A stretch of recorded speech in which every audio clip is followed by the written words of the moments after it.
O Jornal Nacional teve acesso a novas evidências da relação do senador Demóstenes Torres com um homem preso como chefe de uma quadrilha de jogo ilegal. O nome do senador do Democratas aparece em conversas gravadas, nas quais Carlos Cachoeira faz referência a quantias milionárias. As gravações foram feitas pela Polícia Federal há um ano, ainda no começo da Operação Monte Carlo, que prendeu no mês passado Carlinhos Cachoeira, suspeito de chefiar a exploração ilegal de jogos em Goiás. Nas gravações, feitas com autorização da Justiça, Cachoeira conversa por telefone com o contador Giovanni Pereira da Silva, que está foragido, e com Cláudio Abreu, apontado como sócio de Cachoeira em vários negócios suspeitos. De acordo com a Polícia Federal, os três discutem a contabilidade da organização criminosa. As conversas duram cerca de 5 minutos e o nome Demóstenes é citado 6 vezes. Segundo os investigadores, Cláudio Abreu e Giovanni querem usar R$1 milhão para pagar contas da organização.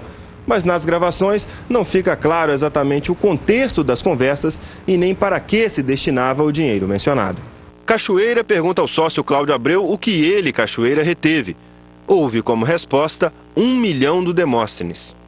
Cachoeira, referindo-se sempre a Demóstenes, cita várias cifras, cumulativamente. 1.500.000 mais 600, que dariam 2.100, e mais 1 milhão que Cachoeira diz ao sócio que pediu para segurar. Faz a conta e diz que o total dá 3.100. Cláudio discorda e, usando a expressão "este do Demóstenes", diz que já tinha sido mostrado a ele e que Cachoeira vinha segurando desde a época em que o senador ganhou a eleição. Os diálogos a que o Jornal Nacional teve acesso estão entre os cerca de 300 gravados pela Polícia Federal, em que aparecem referências a parlamentares, entre eles o senador Demóstenes Torres, e que agora estão no Supremo Tribunal Federal.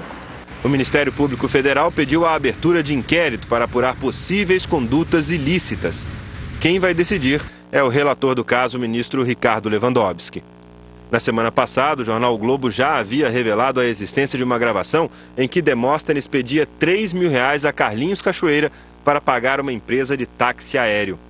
Demóstenes Torres já admitiu que é amigo de Carlinhos Cachoeira e que recebeu dele como presente de casamento uma geladeira e um fogão importados. O senador disse que não devolveu por educação. Ele também reconheceu que usou um telefone habilitado nos Estados Unidos para manter conversas com Cachoeira. Segundo a polícia, foi uma manobra para tentar evitar que as ligações fossem grampeadas. Demóstenes não quis comentar a nova denúncia. O advogado dele, Antônio Carlos de Almeida Castro, disse que o senador está apreensivo com as denúncias. Ele está, evidentemente, preocupado com essas gravações que aparecem pontualmente e que são negativas à imagem dele, mas no tocante à questão jurídica estamos muito tranquilos. O PSOL pediu que o Conselho de Ética do Senado investigue Demóstenes Torres por quebra de decoro. E o partido do senador, o Democratas, cobrou dele explicações. Demóstenes Torres chegou cedo ao Senado. Foi ao gabinete da liderança do Democratas que ele ocupou até ontem. Não quis gravar entrevista e saiu por uma porta lateral. O presidente e novo líder do partido, o senador Agripino Maia, disse que o Democratas pediu ao Supremo Tribunal Federal acesso ao material com as denúncias que ligariam Demóstenes a Carlinhos Cachoeira, preso como chefe de uma quadrilha que explora o jogo ilegal. Com essas informações, o partido poderá tomar providências. Agripino disse ainda que espera que Demóstenes tenha argumentos convincentes para sua defesa. Eu espero que ele tenha consistência na sua argumentação para, no seu legítimo direito de defesa, apresentar a contestação à altura dos argumentos que ele precisa apresentar para convencer a casa. Hoje, parlamentares do PSOL entraram com uma representação contra o senador Demóstenes Torres no Conselho de Ética do Senado. Eles querem que o senador, além de ser julgado pelo Supremo Tribunal Federal, também responda por uma eventual quebra de decoro parlamentar. No documento, os parlamentares dizem que as graves denúncias, além de constituírem indícios de práticas ilícitas pelo senador, desprestigiariam o Senado e seus membros. Não existe aqui nenhum processo sumário. É em virtude disso que existe o Conselho de Ética, para que o parlamentar se defenda, para que o parlamentar diga e prove que não existe nada com sua conduta. Hoje, o advogado do senador Demóstenes foi ao Supremo Tribunal Federal para pedir acesso às investigações. Eu preciso saber do que ele está sendo acusado, porque hoje não existe acusação formal nenhuma.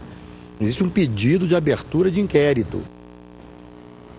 A Polícia Federal ouviu hoje no Rio o depoimento de mais um envolvido nas denúncias do Fantástico sobre fraudes em licitações de hospitais. Jorge Figueiredo se apresentou como representante da Bela Vista Refeições Industriais. Jorge Figueiredo foi a 15ª pessoa a ser ouvida em 10 dias de investigações. Na reportagem do Fantástico, ele ensinava como a propina poderia ser combinada na compra de quentinhas e garantia que o negócio dava lucro. Se meu tem de 12 mil serviços por dia, aí, meu irmão, tu bota, por exemplo, 12 mil serviços no dia, acrescentando mais R$1 em cada serviço, e projeta isso para 30 dias. Aí é o diabo, né? Segundo a Polícia Federal, Jorge Figueiredo disse que não é procedimento nem dele nem da empresa Bela Vista pagar propina para fechar negócios. O advogado deu a seguinte explicação para o comportamento de Jorge Figueiredo na frente do suposto gestor de compras do hospital. Como qualquer vendedor, a gente estava muito empolgado porque era um contrato aparentemente muito bom e começou a elogiar a empresa e enaltecer seu trabalho. Posso resumir que foi conversa de vendedor. Hoje, o diretor do Instituto de Pediatria da UFRJ, que cedeu uma sala do hospital para a reportagem do Fantástico, esteve aqui na Polícia Federal. Edmilson Migoves, contou ter sido procurado por 4 homens num carro com placa clonada. O caso é investigado por agentes. A Justiça de São Paulo acolheu denúncia contra executivos de 6 consórcios acusados pelo Ministério Público de fraudar a licitação para a ampliação do metrô. Para a Justiça, existem indícios suficientes de que empreiteiras fizeram da concorrência pública do metrô um grande acordo. Segundo a denúncia feita pelo Ministério Público e aceita pela Justiça, construtoras combinaram os valores. Assim, todas foram contratadas, cada uma para um trecho da linha. Aquela que vencia um trecho, automaticamente oferecia um preço superior às demais para os outros trechos para perder efetivamente. Os 14 réus são executivos dos consórcios: Camargo Correia Andrade Gutierrez, Mendes Júnior, Heleno e Fonseca Triunfo Iesa, Carioca Setenco, Odebrecht OAS Queiroz Galvão e ICR Almeida Consbem. Na denúncia, o Ministério Público destaca o prejuízo para os cofres públicos. Com a fixação artificial de preços e a fraude à licitação, as empresas sabiam quanto poderiam e deveriam oferecer, acarretando maxi-valoração dos preços contratados. A linha 5, Lilás, do metrô, fica na zona sul de São Paulo e vai ser estendida por mais 11 quilômetros. O novo trecho, que custará quase 7 bilhões de reais, vai atender 600 mil passageiros por dia. Em notas, as construtoras Andrade Gutierrez, Camargo Correia, Mendes Júnior, Triunfo Iesa, Queiroz Galvão e Odebrecht negaram qualquer irregularidade. A construtora OAS não se pronunciou. Já as empresas Carioca e CR Almeida declararam que não foram notificadas pela Justiça. Funcionários da Consbem, da Setenco e da Heleno e Fonseca disseram que nenhum responsável estava nas empresas para falar sobre o assunto.